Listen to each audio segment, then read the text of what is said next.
नमस्कार दोस्तों, जगह सक्सेस पॉइंट के यूट्यूब चैनल में आपका स्वागत है। तो डियर फ्रेंड्स, आज के इस वीडियो में हम पढ़ने वाले हैं एनपीसीएल स्टिपेंडरी ट्रेनिंग ऑपरेटर की जो आगे एग्जाम होने वाली है, उसके जो एडवांस पेपर होने वाला है, उसके लिए फिजिक्स या फिर भौतिक विज्ञान के कुछ मोस्ट इंपॉर्टेंट क्वेश्चंस को आज हम डिस्कस करने वाले हैं। एनपीसीएल की जो एग्ज़ाम होने वाली है ऑपरेटर के लिए, उसमें जो फिजिक्स होता है वो बहुत इंपॉर्टेंट होता है। उसमें 20 क्वेश्चंस है वो फिजिक्स के पार्ट से पूछे जाते हैं। 20 क्वेश्चंस है वो फिजिक्स से पूछे जाते हैं, 20 क्वेश्चंस मैथ से पूछे जाते हैं और 10 क्वेश्चन हैं वो केमिस्ट्री से पूछे जाते हैं। तो आज हम फिजिक्स के 20 क्वेश्चंस को डिस्कस करने वाले हैं कि इसमें किस प्रकार के क्वेश्चंस पूछे जाते हैं। ये पूर्णतः इसके एग्जाम पैटर्न पर आधारित क्वेश्चंस ही आज की वीडियो में हम सिलेक्ट किए हैं।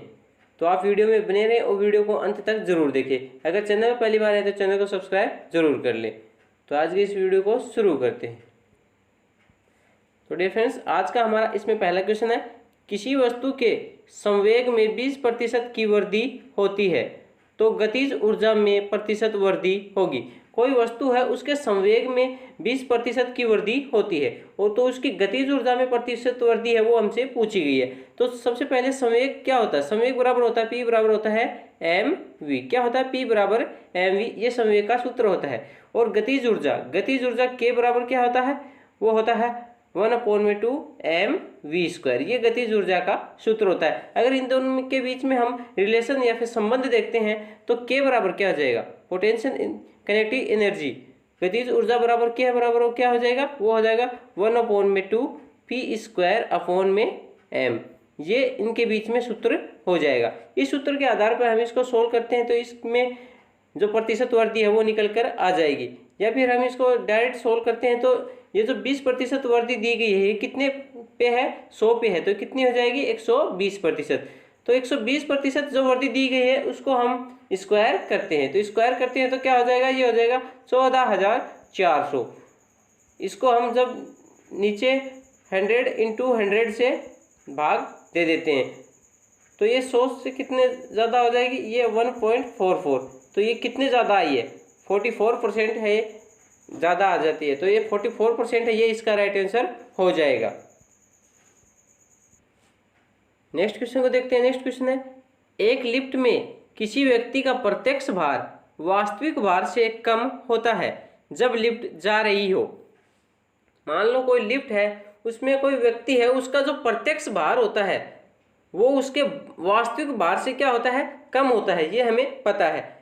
ये कब होता है? जब लिफ्ट ऊपर जा रही है, फिर नीचे जा रही है, त्वरण के साथ ऊपर जा रही है, फिर त्वरण के साथ नीचे जा रही है, या फिर समान गति के साथ नीचे या ऊपर जा रही है। तो इनमें से कौन सा राइट आंसर हो जाएगा? तो इसमें जो त्वरण के साथ नीचे जाने वाली स्थिति होगी उसमें ये बात है ये सत्य हो जाएगी। त्वरण के साथ जब लिफ्ट नीचे जा रही होगी तो व्यक्ति का जो प्रत्यक्ष भार होगा वो उसके वास्तविक भार से क्या हो जाएगा? कम हो जाएगा। तो ऑप्शन नंबर बी, त्वरण के साथ नीचे है, वो इस क्वेश्चन का राइट आंसर हो जाएगा। नेक्स्ट क्वेश्चन है, एंगस्ट्रॉम को अभिव्यक्त करने की इकाई है। तो एंगस्ट्रॉम होता है वो किसको अभिव्यक्त करने की इकाई है या फिर किसको मापने की इकाई है?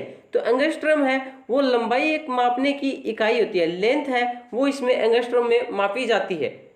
तो किसकी इकाई हो जाएगी? ये लंबाई की इकाई हो जाएगी। तो और एक एंगस्ट्रॉम, क्या एक एंगस्ट्रॉम बराबर कितना होता है? वो होता है 10⁻⁻10 मीटर। ये इसका एक एंगस्ट्रॉम का मान होता है, ये आप याद रखेंगे। नेक्स्ट क्वेश्चन है हमारा, 50 किलोग्राम का एक पिंड जमीन से 10 मीटर की ऊंचाई पर है, उसकी स्थितिज ऊर्जा क्या होगी? कोई 50 किलोग्राम का एक पिंड है जो जमीन से कितने ऊंचाई पर है? 10 मीटर की ऊंचाई पर है। तो उसकी गतिज ऊर्जा है वो हमसे पूछी गई है। स्थितिज ऊर्जा वो हमसे पूछी गई। तो स्थितिज ऊर्जा क्या होती है? तो ये होती है पोटेंशियल एनर्जी बोलते हैं इसको। तो पोटेंशियल एनर्जी का सूत्र क्या होता है? तो इसका सूत्र होता है PE बराबर होता है mgh। ये इसका सूत्र होता है। तो इसमें m द्रव्यमान का मान कितना दिया गया है? वो दिया गया है हमें 50 किलोग्राम। और g का मान क्या होता है? 9.8 होता है, वो g का मान होता है। और हाइट कितनी दी गई है? वो 10 मीटर दी गई है। तब इसको सोल्व करते हैं तो इसका मान क्या आ जाएगा? इसका मान आ जाएगा 4900 जूल। ये इसका राइट आंसर हो जाएगा। 4900 जूल 4900 जूल है वो इस क्वेश्चन का राइट आंसर हो जाएगा। Option number B is the correct answer for this question. Next question है, किसी सरल लोलक की लंबाई 4% बढ़ा दी जाए तो उसका आवर्तकाल होगा।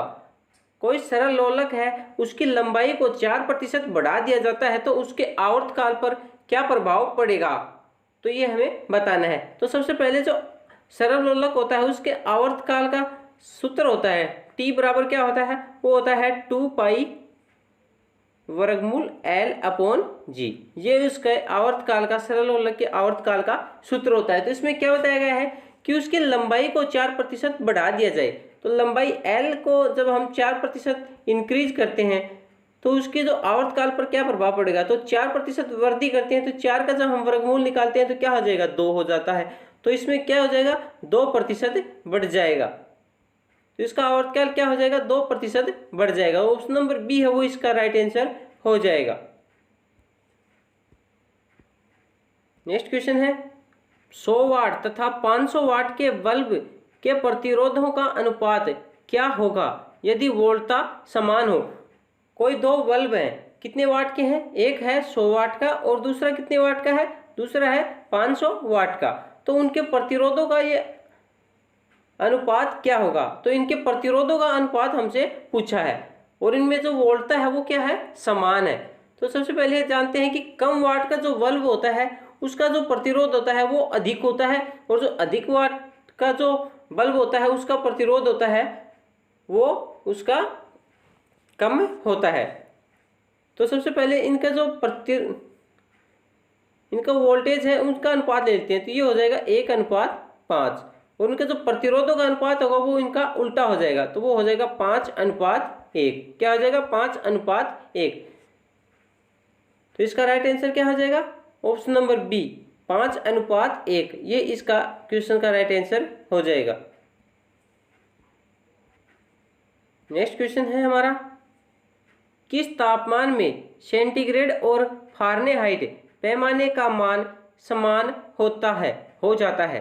तो कौन सा टेम्परेचर है जिस पर सेंटीग्रेड और फारेनहाइट जो पैमाना होता है उसमें जो मान होता है वो समान हो जाता है। तो वो क्या हो जाएगा, वो हो जाएगा -40 डिग्री हो जाएगा। तो -40 डिग्री पर सेंटीग्रेड और फारेनहाइट जो पैमाना होता है उसका मान होता है वो समान होता है। तो -40 डिग्री है वो इसका राइट आंसर हो जाएगा।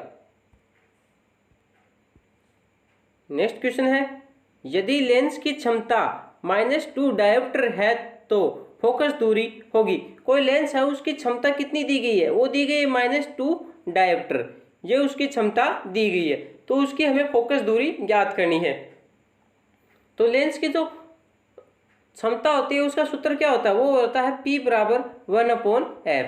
क्षमता बराबर होता है 1 में फोकस दूरी। तो फोकस दूरी हमें ज्ञात करनी है। तो f बराबर हो जाएगा 1/p। p का मान कितना दिया गया है, -2 दिया गया है। तो इसका राइट मान क्या हो जाएगा, वो हो जाएगा -0.5। -0.5 है वो इस क्वेश्चन का राइट आंसर हो जाएगा। तो ऑप्शन नंबर डी है, -0.5 मीटर है वो इसका राइट आंसर हो जाएगी। इसकी फोकस दूरी क्या हो जाएगी, -0.5 मीटर। और ये कौन सा लेंस है, ये हो जाएगा अवतल लेंस। अवतल लेंस की जो फोकस दूरी होती है वो माइनस में होती है। तो अवतल लेंस है वो इसका लेंस का प्रकार हो जाएगा। नेक्स्ट क्वेश्चन को देखते हैं। नेक्स्ट क्वेश्चन है, आकाश का रंग नीला किसके कारण दिखाई देता है। तो आकाश होता है उसका रंग है वो नीला, किसके कारण दिखाई देता है। तो आकाश का जो नीला रंग होता है वो प्रकीर्णन के कारण दिखाई देता है। तो ऑप्शन नंबर बी प्रकीर्णन के कारण वो इसका राइट आंसर हो जाएगा। प्रकीर्णन के कारण ही आकाश का रंग है वो नीला दिखाई देता है। और जो बैंगनी रंग होता है उसका जो प्रकीर्णन होता है वो सबसे ज्यादा होता है और जो लाल रंग होता है उसका प्रकीर्णन है वो सबसे कम होता है।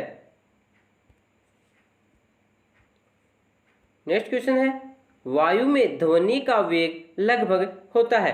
तो वायु में जो ध्वनि का वेग होता है वो लगभग कितना होता है। तो वायु में ध्वनि का वेग होता है वो लगभग 330 मीटर प्रति सेकंड होता है। क्या होता है, 330 मीटर प्रति सेकंड।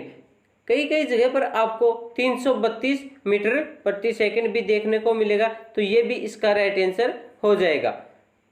और आप याद रखें, जो जब हम वातावरण में जब टेम्परेचर होता है वो 1 डिग्री सेंटीग्रेड इंक्रीज करते हैं, तो ध्वनि का जो वेग होता है वो कितना बढ़ जाता है, वो बढ़ जाएगा 0.61 मीटर प्रति सेकंड है, वो बढ़ जाएगा। तो 1 डिग्री टेम्परेचर हम जब बढ़ाते हैं तो ध्वनि का जो वेग होता है वो होता है 0.61 मीटर प्रति सेकंड की दर से बढ़ता जाता है। नेक्स्ट क्वेश्चन देखते हैं। नेक्स्ट क्वेश्चन है हमारा, एक तरंग की आवृत्ति 120 हर्ट्ज है, यदि तरंग की चाल 480 मीटर प्रति सेकंड हो तो उसकी तरंग दैर्ध्य होगी। मतलब कोई तरंग है, उसकी आवृत्ति कितनी दी गई है, वो दी गई है 120 हर्ट्ज। कोई तरंग की आवृत्ति कितनी है, 120 हर्ट्ज, और तरंग की चाल कितनी है, वो है 480 मीटर प्रति सेकंड। ये तरंग की चाल दी गई है, तो हमें उसकी तरंग दैर्ध्य पूछी गई है। तो सबसे पहले हम जानते हैं कि तरंग की जो आवृत्ति होती है क्या हो जाएगी, तरंग की आवृत्ति, सब लिख लेते हैं हम, तरंग की आवृत्ति। तरंग की आवृत्ति बराबर क्या हो जाएगा, तरंग की आवृत्ति बराबर होता है तरंग की चाल अपॉन तरंग दैर्ध्य, ये इसका सूत्र होता है। तो तरंग की आवृत्ति बराबर होता है तरंग की चाल अपॉन तरंग दैर्ध्य। तो तरंग दैर्ध्य बराबर क्या हो जाएगा, वो हो जाएगा तरंग की चाल कितनी दी गई है 480, और तरंग का जो आवृत्ति है वो कितनी दी गई है, वो दी गई है 120।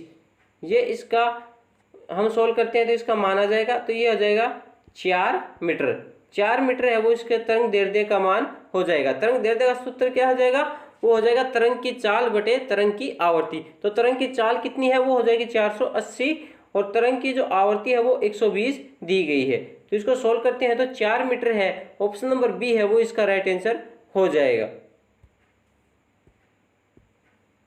नेक्स्ट क्वेश्चन है, निम्नलिखित में से कौन सा पदार्थ अनुचुंबकीय है। तो ये 4 ऑप्शन दिए गए हैं, उनमें ये बताना है कौन सा है वो नॉन मैग्नेटिक है या फिर अनुचुंबकीय है, वो कौन सा है। तो इसमें जो मैग्नीशियम Mg+2 है ये अनुचुंबकीय पदार्थ होता है। तो Mg+2 ये अनुचुंबकीय पदार्थ होता है, ये आप याद रखेंगे। नेक्स्ट क्वेश्चन को देखते हैं। नेक्स्ट क्वेश्चन है हमारा, R1 व R2 दो प्रतिरोध समांतर क्रम में जुड़े हैं। प्रतिरोध R1 व R2 का अनुपात 4:1 है।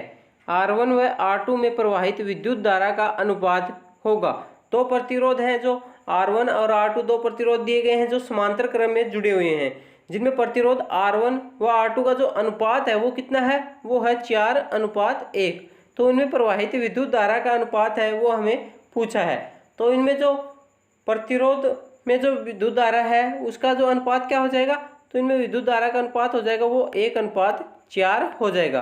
प्रतिरोधों का जो अनुपात होता है उसका जो उल्टा क्रम होता है, व्युत्क्रम क्रम होता है, वो इनमें विद्युत धारा का अनुपात का क्रम हो जाएगा। तो 1:4 ऑप्शन नंबर 1 है वो इसका राइट आंसर हो जाएगा। नेक्स्ट क्वेश्चन है, निम्नलिखित में उच्चतम विद्युत चालकता वाला तत्व है। तो 4 ऑप्शन दिए गए हैं, उनमें ये बताना है सबसे उच्चतम विद्युत चालकता होती है वो कौन से तत्व की होती है। तो जो सिल्वर होता है उसकी उच्चतम विद्युत चालकता होती है, तो सिल्वर है वो इसका राइट आंसर हो जाएगा। नेक्स्ट क्वेश्चन है, शुष्क सेल में कार्बन की छड़ कार्य करती है। तो शुष्क सेल होता है उसमें जो कार्बन की छड़ होती है, कोई ड्राई सेल है उसमें जो कार्बन की छड़ पाई जाती है वो किसका कार्य करती है। तो कार्बन की छड़ होती है वो एनोड का कार्य करती है। किसका कार्य करती है, एनोड का कार्य करती है। तो ऑप्शन नंबर बी है वो इसका राइट आंसर हो जाएगा। नेक्स्ट क्वेश्चन को देखते हैं। नेक्स्ट क्वेश्चन है, निम्न में से कौन सा एक विद्युत चुंबक बनाने के लिए सबसे उपयुक्त है। ये 4 ऑप्शन दिए गए हैं, उनमें बताना है कि कौन सा है जो विद्युत चुंबक बनाने के लिए सबसे उपयुक्त होता है। तो मृदु लोहा होता है या सॉफ्ट आयरन होता है, ये विद्युत चुंबक बनाने के लिए सबसे उत्तम होता है। ये जो नरम लोहा बोलते हैं इसको सॉफ्ट आयरन या फिर मृदु लोहा होता है, ये अस्थायी प्रकार के विद्युत चुंबक बनाने के लिए सबसे अधिक उपयुक्त किया जाता है। और जो स्थायी चुंबक बनाने के लिए है वो इस्पात का सबसे ज़्यादा प्रयोग किया जाता है। नेक्स्ट क्वेश्चन है, ओम का नियम निम्न में से किसके बारे में सही है? तो ओम का जो लॉ है या फिर नियम है वो किसके बारे में सही है? तो ओम का नियम है वो चालकों के बारे में एकदम सही है। चालक या फिर कंडक्टिव के बारे में ओम का नियम है वो एकदम सही बैठता है। तो ओम का नियम क्या होता है? वो होता है V बराबर IR, ये ओम का नियम होता है। तो ये चालकों के ऊपर है, ये उपयुक्त रहता है। नेक्स्ट क्वेश्चन है हमारा, प्रकाश की किरण को पूर्ण आंतरिक परावर्तन के लिए किससे गुजरना होता है? तो प्रकाश की जो किरण होती है उसको पूर्ण आंतरिक परावर्तन के लिए किससे गुजरना होता है? तो इसका राइट आंसर क्या है? इसका राइट आंसर हो जाएगा कांच से जल। कांच से जब कोई किरण है वो कांच से जब जल में गुजरती है तो उसमें पूर्ण आंतरिक परावर्तन होता है। या फिर प्रकाश की किरण होती है वो सघन माध्यम से विरल माध्यम में जब प्रवेश करती है तब ये पूर्ण आंतरिक परावर्तन की घटना घटित होती है। इसमें जो आपतन कोण का मान होता है वो क्रांतिक कोण के मान से क्या होता है? अधिक होता है। नेक्स्ट क्वेश्चन है हमारा, श्वेत प्रकाश कितने रंगों का मिश्रण होता है? तो श्वेत प्रकाश होता है वो कितने रंगों का मिश्रण होता है? तो श्वेत प्रकाश होता है वो 7 रंगों का मिश्रण होता है। आप इसको किस प्रकार से याद रखेंगे? ये आप एक शॉर्ट नाम है विबग्योर, VIBGYOR, इस नाम से आप इनको याद रखेंगे। वी होता है वायलेट, इसमें बैंगनी, I फॉर इंडिगो, ये होता है जामुनी, B for blue, G for green, और Y for yellow, O for orange और R फॉर रेड। ये आप इस तरह से इनको याद रखेंगे। टोटल कितने कलर होते हैं? 7 कलर का मिश्रण होता है। नेक्स्ट क्वेश्चन है हमारा, एक बैरल में कितने लीटर होते हैं? तो एक बैरल होता है उसमें कितने लीटर होते हैं? तो एक बैरल होता है उसमें कितने लीटर होते हैं? तो एक बैरल में होते हैं 159 लीटर। 159 लीटर का एक बैरल है वो बनता है। तो ऑप्शन नंबर सी है वो इसका राइट आंसर हो जाएगा।